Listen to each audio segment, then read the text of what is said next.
car. What's the retail on one of those? More than you can afford, pal. Smoke.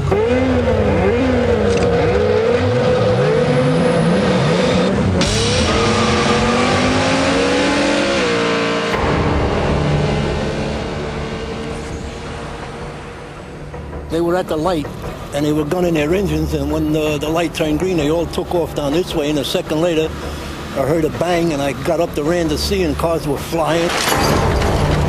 This is how Glenn Tchaikovsky's car looked after the accident. Sunday afternoon, he and his wife were driving in Oceanside when they got in the way of an out-of-control drag race. That drag race started here on Lawson Boulevard, a Lamborghini and Corvette chasing one another southbound at an estimated speed of 75 to 80 miles per hour. At one point, police say the Lamborghini crossed over into northbound traffic and hit Tchaikovsky's Volvo head-on. There was just a horrific explosion. It seemed to take forever as I saw this Volvo spinning in the air, upside down. I saw a Lamborghini. It too was airborne. And underneath the Volvo in the distance, I could see a Corvette. And we were so close to this accident that there were things falling from the sky, little bits and pieces of the automobiles, including some liquid. And for just a moment, it seemed as though it was raining out. The phone rang.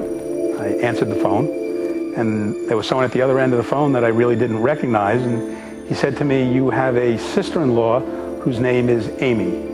And I said, "Yes, why do you ask?" And he said, "Well, there's been a terrible automobile accident, and she needs you here." A man came running up from my left, and he pointed at the Volvo. He said, "I'll get at that one, you get at that one across the street." And I ran across the street to what was left of a Lamborghini. There was a man with his legs pinched under the steering wheel. His upper body was hanging out of the car. I remember how he moaned. This guy moaned at least this loud. Oh!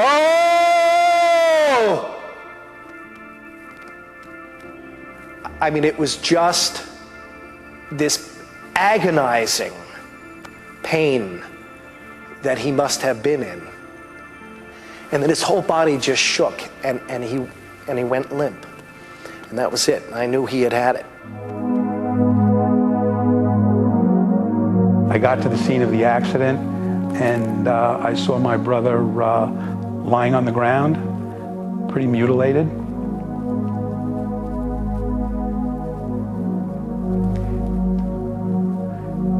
And I saw someone administering CPR to him. And I looked at my sister-in-law and I said, "What happened?" And she just was yelling at me, "Is he dead? Is he dead?" I went over to the other car that was part of the accident. It was a Corvette. And I said out loud to no one in particular, "Where's the driver?" And this man said to me, "It was me." I said, "What happened?" And he got very quiet and he looked down at the ground and he said, "We were racing." When we got to the hospital, a doctor came in and said to me that they had my brother on a respirator and they had him on all other life support types of equipment. And it occurred to me when he said on a respirator, I asked him, "Do you mean to tell me that if you took him off the respirator, that he would be dead?" And the doctor looked at me and he said, "No, what I mean to tell you is that he is dead and we're trying to get him back." My son arrived. We told him what happened.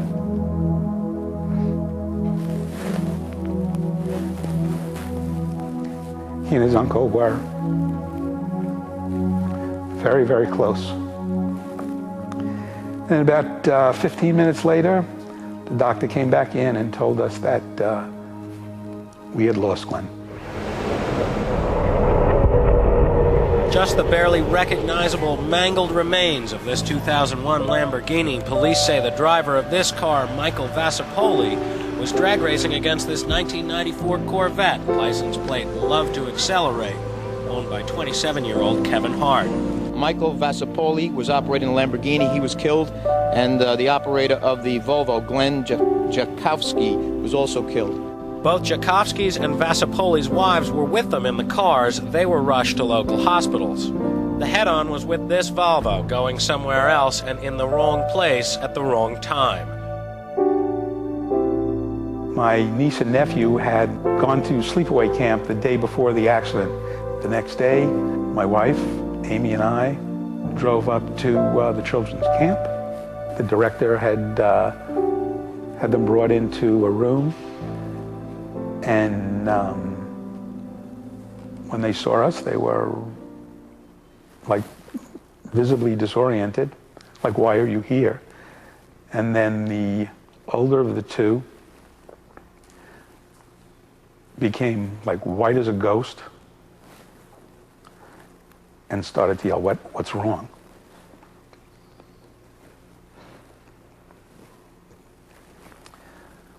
Amy held her children, sat them down,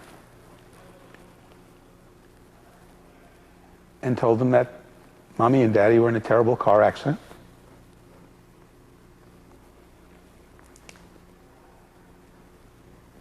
And that, you know, Mommy's okay, here I am, you can see me here.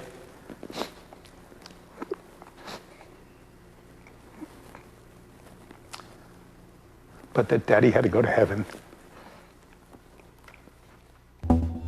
Maybe there was a speed contest, maybe there wasn't. In his opening statements, defense attorney Edward Jenks calls his client, Kevin Hart, the scapegoat and tries to pin the blame on the dead guy, the driver of the Lamborghini. Anything more than a reckless endangerment or a speed contest, based on what I know about the facts of this case at the time, would seem excessive. But in his opening statements, Assistant District Attorney Frank Schroeder told jurors Kevin Hart was drag racing his souped-up, modified 1990 Corvette, cutting in and out of traffic, driving on the wrong side of the road. This is a smart jury. They listen very carefully. I think that they know that this defendant on trial here acted recklessly, and he can't just now wash his hands because he wasn't the car that drove into the oncoming lane. Later on, we would go back and with public engineers and private engineers had the opportunity to look at the skid marks, look at the brake and tire marks, to show that everything that we had at that scene that day was memorialized to bring back to the trial so that the jury and the judge could make an adequate decision about what we felt so strongly about in charging Mr. Hart with manslaughter and assault. Defendant Kevin Hart has been found guilty of 2 counts of manslaughter for the deaths of Glenn Jakowski and Michael Vasapoli. Certainly there is no question about the conviction for the reckless death of Glenn Jakowski and the injury to Amy Jakowski. It is a case of first impression here in New York as far as holding one drag racer liable for the death of the other drag racer.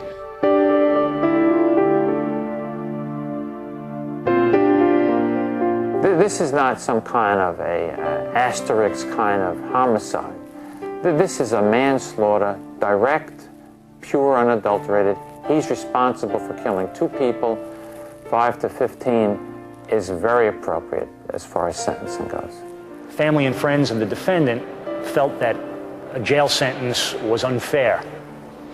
The defense spent a lot of time putting the blame on Michael Vasapoli and indicating that he should be the one on trial.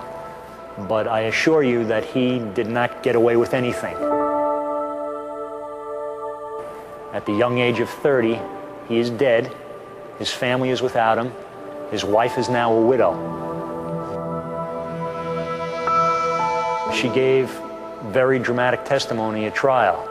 She testified how this race started, how she and her husband were driving in this car when the Corvette pulled up and started egging them on into a race, started revving his engine. Karen Morrow all of a sudden realized what was going on, and she turned and looked at her husband and said, "Don't do it." But it was too much of a temptation, and off they went down the road. And a minute later, she was a widow. And she's now living with that aftermath and always will. It's just a tragedy all around. 3 families have been devastated. A young man in jail right now. It didn't have to happen.